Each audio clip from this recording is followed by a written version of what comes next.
Cette fête days à la coursive du port autonome de Pointe-Noire, vibrant par des brainstorming, exposés, débats, échanges autour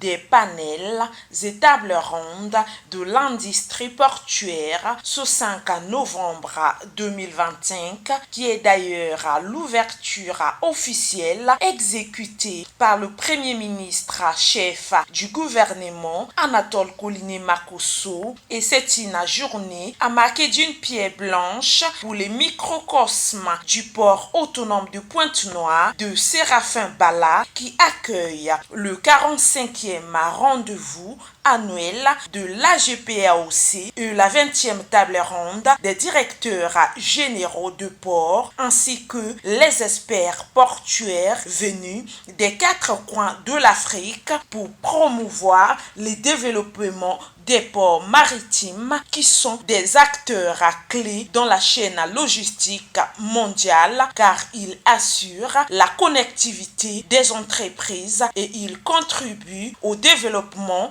économique local et régional. J'invite les managers portuaires à exercer une gestion domaniale éclairée, c'est-à-dire baliser harmonieusement les espaces portuaires, optimiser les zones d'accostage, sécuriser les types domaniaux et garantir un mouillage sûr pour les investissements privés. Puis ce 45e conseil annuel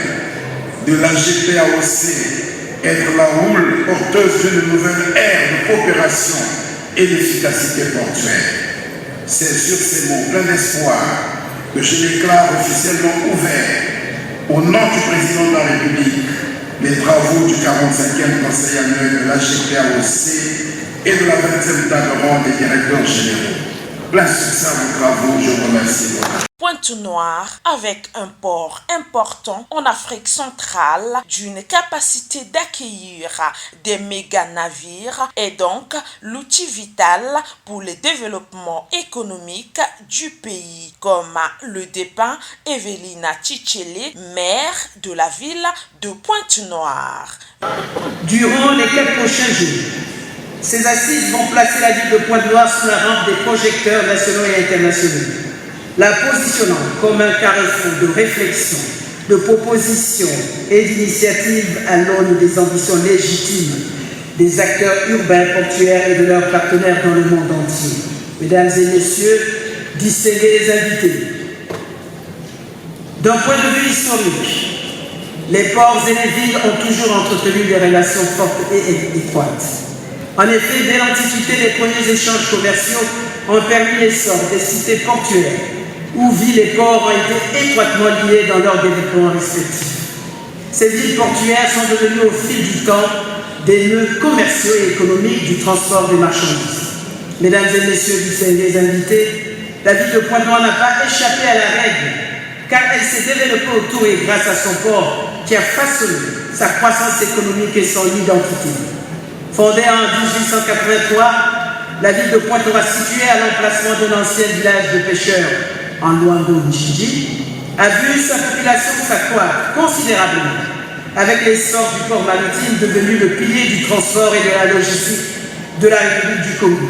matérialisant ainsi une relation symbiotique qui a favorisé au fil des années la migration des populations vers Pointe-Noire par l'attrait du développement des activités économiques,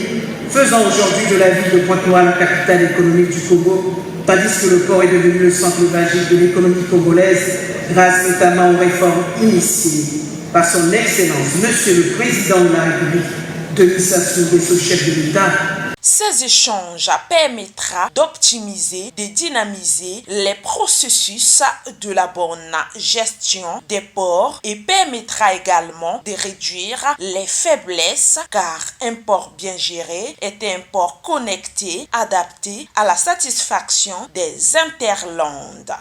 C'est lors du 44e conseil de la GPAOC qui s'était tenu à Conakry en novembre 2024 que le choix s'était porté sur le port de Pointe-Noire pour l'organisation du 45e conseil de notre association et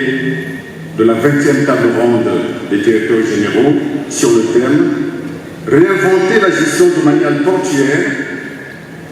vers une valorisation durable et résiliente des infrastructures portuaires face aux défis économiques et environnementaux ». Aussi, nous nous réjouissons d'avoir reçu près de 300 délégués venus d'une vingtaine de pays, puisqu'il y a même des pays non côtiers tels que le Burkina Faso qui sont présents ici. Au demeurant, cette journée d'ouverture officielle a été sanctionnée par une visite guidée des stands.